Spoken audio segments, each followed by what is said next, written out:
Hello hi అందరికీ నమస్కారం. Welcome to Suma YouTube channel. ఈ వీడియోలో నేను మీకు అటుకుల లడ్డూలు ఎలా తయారు చేయాలో చూపించబోతున్నాను. ఇవి చాలా టేస్టీగా ఉంటాయి. మనం ఇంట్లోనే సింపుల్గా ఈజీగా ఎలా రెడీ చేసుకోవాలో చూసేద్దాం. ముందుగా ఒక కప్పు పల్లీలు తీసుకొని ఇలా మనం కొంచెం ఫ్రై అయ్యేదాకా బాగా ఫ్రై చేసుకోవాలి.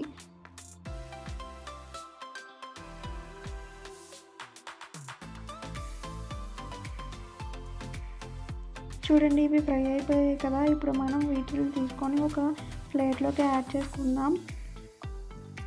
ఇప్పుడు అదే కప్పుతో ఒక కప్పు శనగపప్పును కూడా ఇలా సపరేట్గా ప్లేట్లోకి యాడ్ చేసేసుకోండి. తర్వాత అదే కప్పుతో ఒక కప్పు కొబ్బరిని కూడా యాడ్ చేసుకోవాలి. మనం ఏ కప్ అయితే తీసుకుంటామో ఆ కప్పుతోనే అన్ని కొలతలు వేయాలి.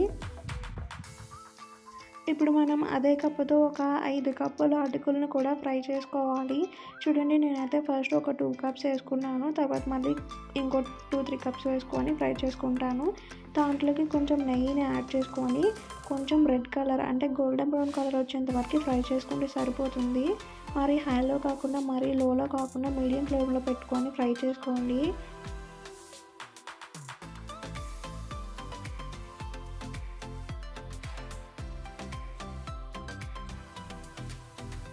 చూడండి, ఇలా మొత్తం కలుపుతూ బాగా కలిసే విధంగా ఫ్రై చేసుకొని మనం వీటిని పక్కన పెట్టుకోవాలి. నేనైతే ఫస్ట్ 2 కప్స్ చేసుకొని తర్వాత మిగిలిన 3 కప్స్ కూడా వేసుకొని ఫ్రై చేసుకున్నాను. గోల్డెన్ బ్రౌన్ కలర్ వస్తే సరిపోతుందండి. చూడండి, ఇలా గోల్డెన్ బ్రౌన్ కలర్ వచ్చేంత వరకు ఫ్రై చేసుకొని ఒక ప్లేట్లోకి తీసుకొని ఆరబెట్టుకున్నాను.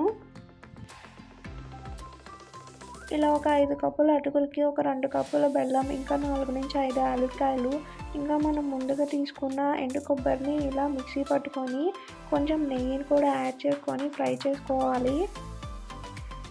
గోల్డెన్ బ్రౌన్ కలర్ వచ్చేంత వరకు ఫ్రై చేసుకొని పక్కన పెట్టుకోవాలి.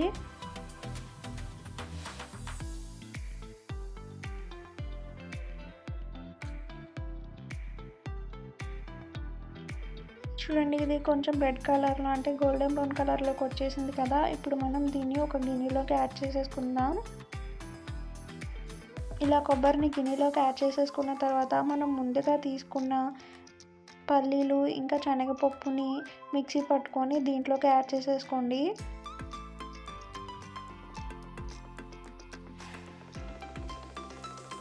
ఈ రెండింటిని యాడ్ చేసేసుకున్న తర్వాత మనం ముందుగా రెడీ చేసి పెట్టుకున్న అటుకులు కొంచెం బెల్లం అలా 2 కలిపి మిక్సీ పట్టుకొని దీంట్లోకి యాడ్ చేసేసుకోవాలి. చూడండి, నేను ఇక్కడ కొంచెం అటుకులు కొంచెం బెల్లం కాడికి మొత్తం తయారు చేసి పెట్టుకున్న అటుకులు బెల్లంని కూడా మిక్సీ పట్టుకొని ఒక గిన్నెలోకి తీసుకున్నాను. ఇలా మొత్తం మనం రెడీ చేసి పెట్టుకున్న అటుకులంతా పిండి పట్టుకున్న తర్వాత దాంట్లోకి మనం నెయ్యిని యాడ్ చేసుకొని మొత్తం కలిసే విధంగా బాగా కలుపుతూ పిసుక్కోవాలి. చూడండి, ఇలా చేయి పెట్టి బాగా పిసుకుతూ మనం ఉండలు అయ్యేంత వరకు నెయ్యిని యాడ్ చేసుకొని ఉండలు చుట్టుకోవాలి.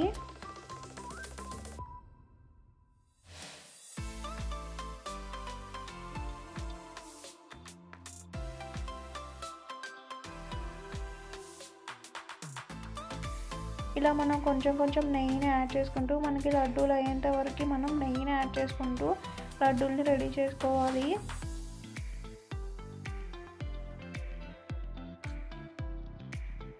ఇలా నెయ్యిని యాడ్ చేసుకున్న తర్వాత మనకి లడ్డూలు చక్కగా వచ్చేస్తాయండి.